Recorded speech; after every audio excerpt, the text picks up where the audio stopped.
Part 1.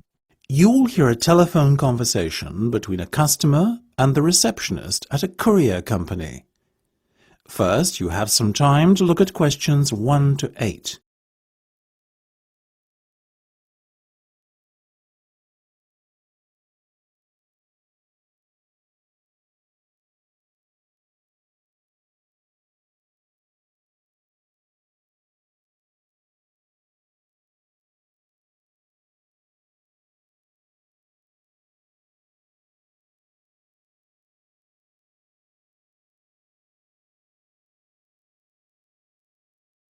Good afternoon, this is Rourke's Courier Service. Pat speaking. How can I help you? Hello, Pat. My name's Joanne, and I would like to courier a package, if I may. You may certainly, Joanne. What's your surname, please? It's Jefferson with one F. That's Jefferson. Thank you, Joanne.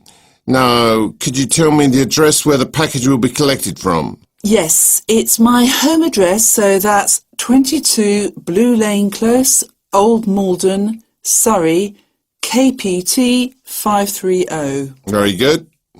I guess you also need the recipient's details. Quite right. Let's start with the name. It's Michael Moriarty, that's Muriarty. And the address, please? Michael lives on Birkdale Road at number 97. That's in Ashford, Kent. Excellent. And have you got Mike's postcode handy? Yeah, it's K29ZY8. I'll just repeat that. KT9SY8. Sorry, that's a Z, not an S. Got it? Got it. Do you have a daytime contact number for Michael? I certainly do. It's 011 876 99671.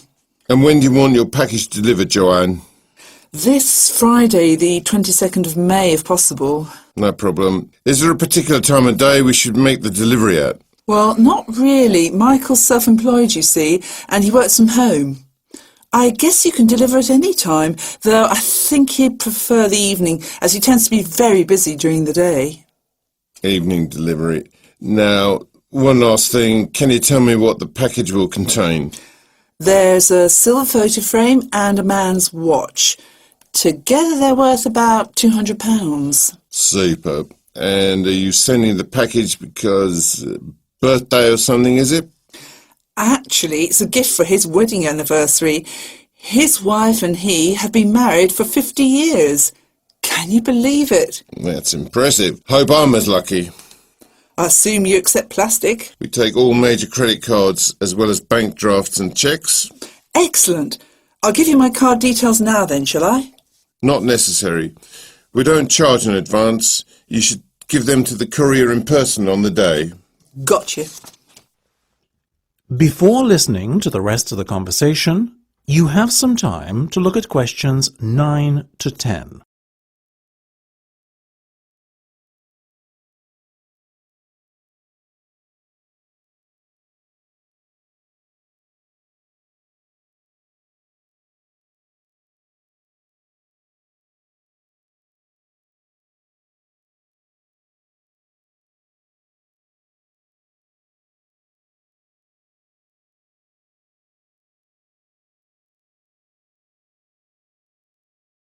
Now, delivery will cost you £50, but I can recommend something. Of course. If I were you, I'd take out our goods in transit insurance as your package is quite valuable. Isn't that included in the price then? No, you're only covered for theft, but not for accidental loss. Surely you're responsible if the product gets mislaid. Not since the recent change in legislation. Customers are now required to take out an additional insurance to cover this risk.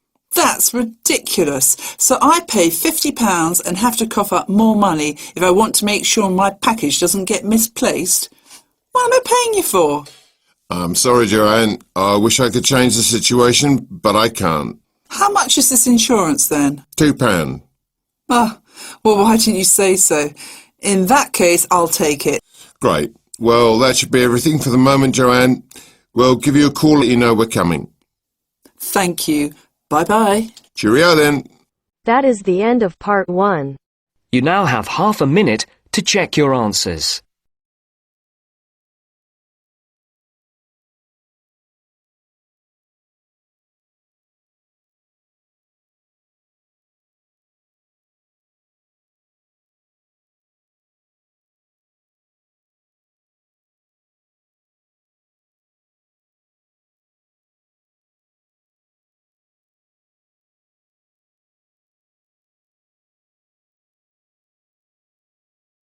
Now turns to part 2. Cut 2. You will hear a man talking about 28-day tours that his company organises for students. Before you listen, you have 30 seconds to read questions 11 to 15.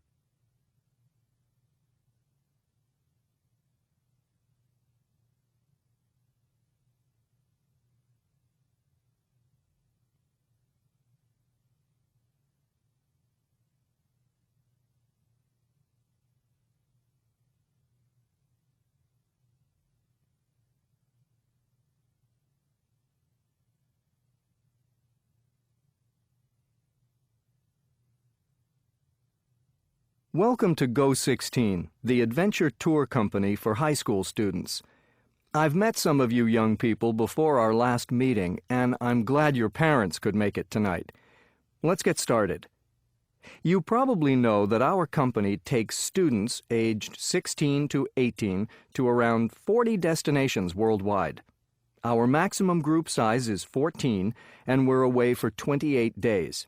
We usually go in the long summer vacation, but a couple of groups go in winter. Last year, Go16 groups visited China, Indonesia, Vietnam, and Peru. Sorry, not Indonesia, Malaysia. And this year, we're adding Ukraine. That'll be a winter trip because Kiev is gorgeous in the snow, but the climate brings additional challenges. But what you may not know is that Go16 is no ordinary business. We're as concerned about social responsibility as traveling. Of course, we go to beaches and restaurants like ordinary tourists, but every Go16 tour must include 3 things.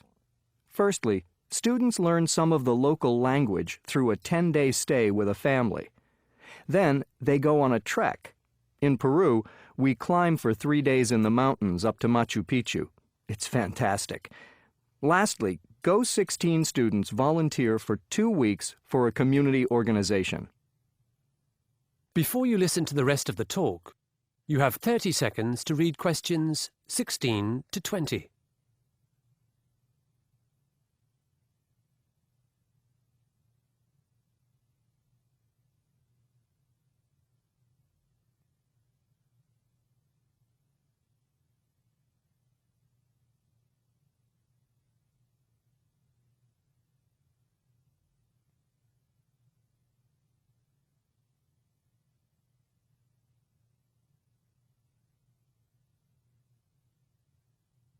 While I'm on this topic of volunteering, our Go16 group in China in 2009 took part in an environmental project to prevent the desert spreading. Our students saw the Great Wall and the Forbidden City in Beijing first. Then they flew 3,000 kilometers west to Kashgar. They assisted scientists from a well-known research institute with laying plastic netting in the Taklamakan Desert. Over time, seeds are caught in this netting, and eventually plants grow to create a barrier against sand. In 2012, another Go16 group went to see the progress, and they were amazed. Grasses, bushes, and even trees had grown that stopped the desert spreading.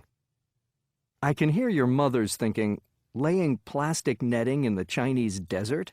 That doesn't sound safe or educational. Why would my child be doing that? As to the safety, Go16 has very good insurance. All our staff is bilingual and familiar with local conditions. Furthermore, we follow New York State health and safety regulations in every country we're in. Concerning the educational value of the Desert Project, I think all of those Go16 students got straight A's in biology and geography back home. Perhaps you're wondering, what does all this cost? Go16 has 2 packages which you can read about in the brochure I'll pass round. Since the kids raise some of the money themselves, it's less expensive than you might think. As I said before, we've added Ukraine this year. We chose this country because the history of Eastern Europe is now part of the school curriculum. Some of you here tonight might be studying the communist period and the breakup of the former Soviet Union. Many Americans also have family members from there. Lastly, I was born in Kiev, the capital, so I'm Ukrainian American. I can give a special insight into the country and culture. Now, I said earlier that Ukraine is lovely in winter. However, some of the community projects Go16 will be involved with are connected to AIDS and drug use. These may be challenging for teenagers. In my opinion, the world is a complex place, and understanding complexity is an important part of education. Of course, Go16's tours are fun. Trekking is fantastic fun, but they're also about personal development and understanding our ever-changing world. Now it's your turn. Any questions? That is the end of part 2. You now have half a minute to check your answers.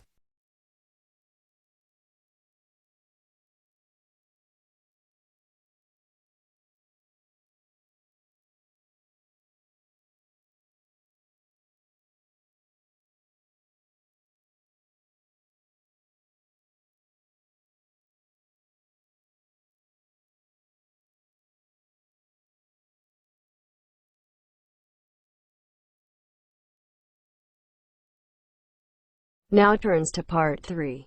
Part 3. You hear a discussion between a couple and a real estate agent. First, you have some time to look at questions 21 to 25.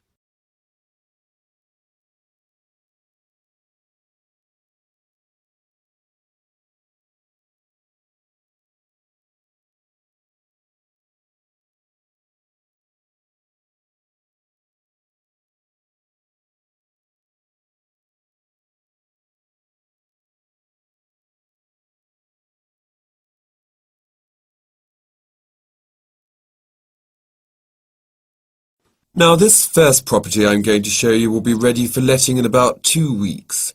It's on the market for £1,500 per calendar month, but the landlord is open to offers. If after the viewing you think you might be interested, might I suggest that you make an offer, however, as a property like this won't stay on the market for very long. My first impressions are good, I have to say. I like the location. It seems to be a quiet residential area, and the proximity to the common is advantageous, as we like to go for walks together in the evening. What do you think, Becca? It does look rather impressive, Nick. Let's go inside, shall we? Now, as you can see, the front door opens into this lovely, spacious reception room where you can welcome guests. Let me lead you into the kitchen area, which is just through here. I know I've asked you this already, but I just want to make sure that the furniture stays, correct? Yes, everything you see here will remain on the property. The only things the landlord is taking with him are his television and DVD player. Why is he vacating such a lovely flat as this? He and his wife have just had their first child, and they felt it was time to look for somewhere more spacious which can accommodate a family more comfortably. They've just purchased a 3-bed house in one of the city's suburbs, but they were eager to hold on to this property too, which is why they've decided to let it out. They now look at their old home as an investment proposition. Very sensible. The size of the kitchen is something I have a little bit of an issue with, though. After all, while there are plenty of counters and workspaces, there isn't a kitchen table or anywhere to eat.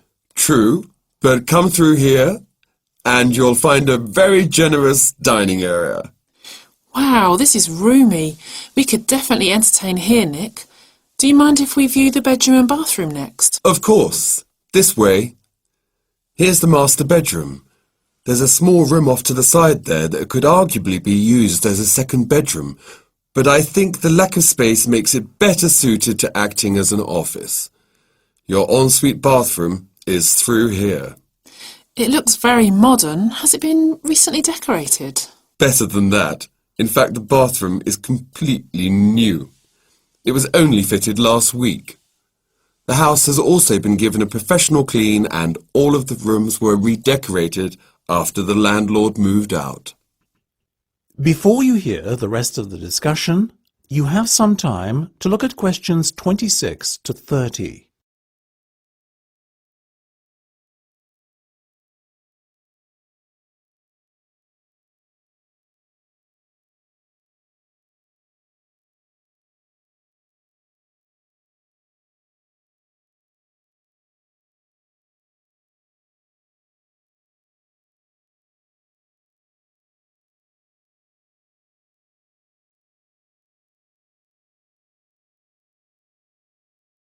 You can probably tell we like it. I'm glad to hear. But now let's get down to business. It's on the market at 1,500, you said, right? Right. Well, realistically, what do you think the landlord would be willing to accept? I would say offers over 1,400. Well, I'm not prepared to offer that. I'll make an initial offer of 1,200, and if that is rejected, I may consider upping my offer by £100, but that's as high as I'll go. As you wish. You are happy with an initial contract of 12 months, I presume? Yes, assuming there's a break clause after 6. That's no problem. The standard contract allows you to give 2 months' notice that you will vacate the flat from the 4th month onwards, effectively. You can vacate any time after the 6th month, provided you give the proper notice in advance. All sounds good. So what happens next? I will put your offer to the landlord, and if he accepts it, you'll be asked to put down a holding deposit of £500 to take the property off the market. Then, assuming your reference and credit checks come back okay, we can sign the letting agreement and get you moved in. Before you sign the contract, though, on top of the £500 holding deposit, you will have to put down a further 4 weeks' rent in payment of the full bond deposit, as well as fronting up your first month's rent in advance. What about your fees? We charge £120 per person to cover our administrative costs and reference checking. So times that by 2, and that's what you'll have to pay me. Okay, well, thank you. We'll need a couple of hours to think it over, but we'll give you a call as soon as we decide one way or the other. That is the end of part 3. You now have half a minute to check your answers.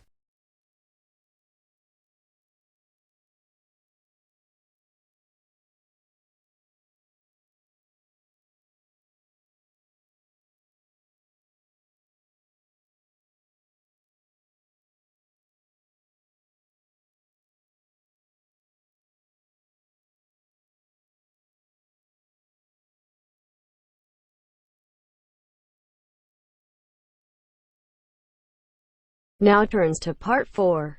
Part 4. You will hear a lecture about an island near Antarctica called Macquarie Island. Before you listen, to read questions 31 to 40.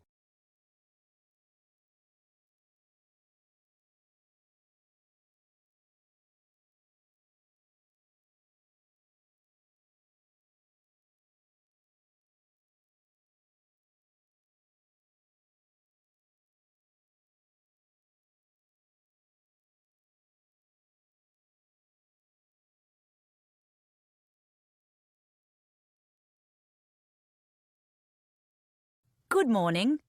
Today's lecture is on Macquarie Island. We'll be using this island for our next assignment, in which I'd like you to write a practice proposal for a research grant there. Macquarie Island is halfway between the Australian mainland and Antarctica. To be precise, it's 1,500 kilometres south-southeast of Tasmania. It's quite a small island, only 128 square kilometres, but its geological value is immense. In 1997, it was made a UNESCO World Heritage Site for this reason. Macquarie Island is the only place on Earth where rocks from the mantle are exposed above sea level.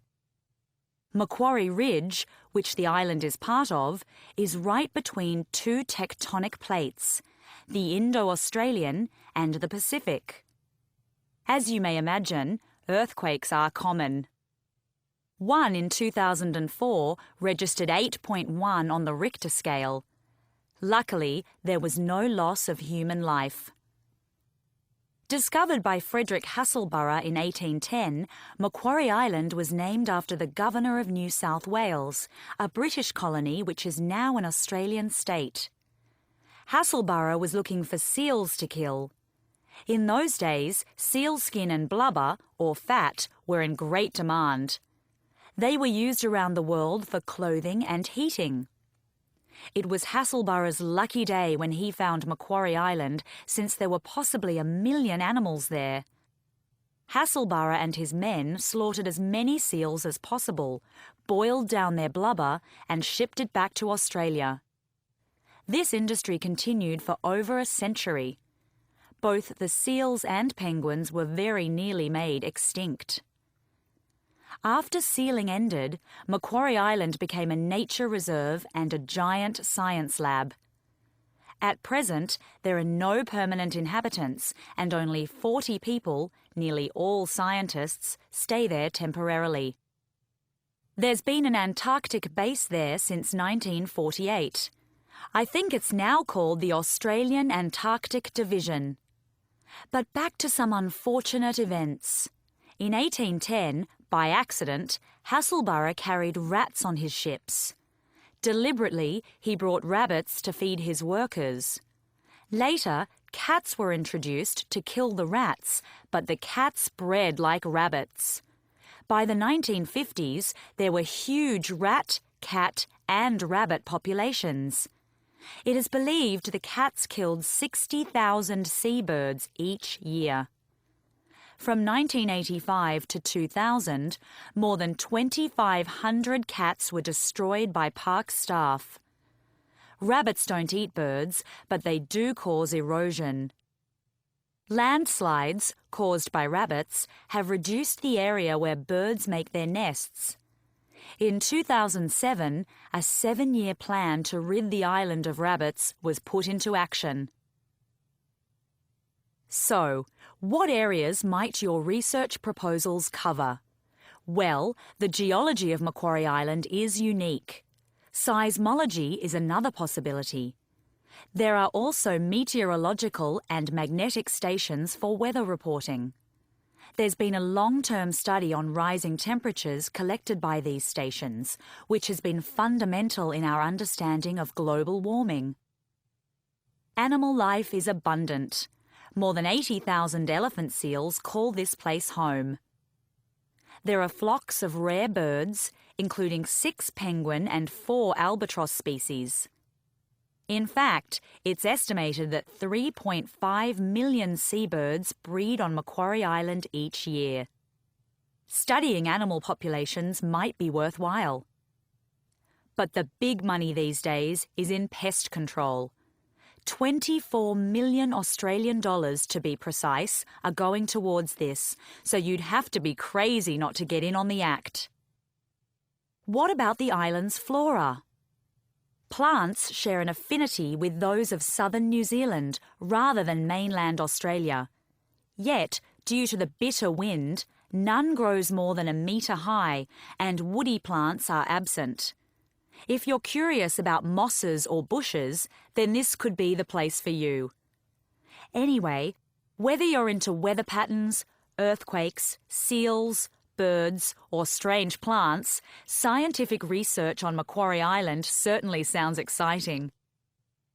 Research one specific area this week, and in tutorials next week, we'll look at how to write up a research proposal and what its budget might be. That is the end of part 4. You now have half a minute to check your answers.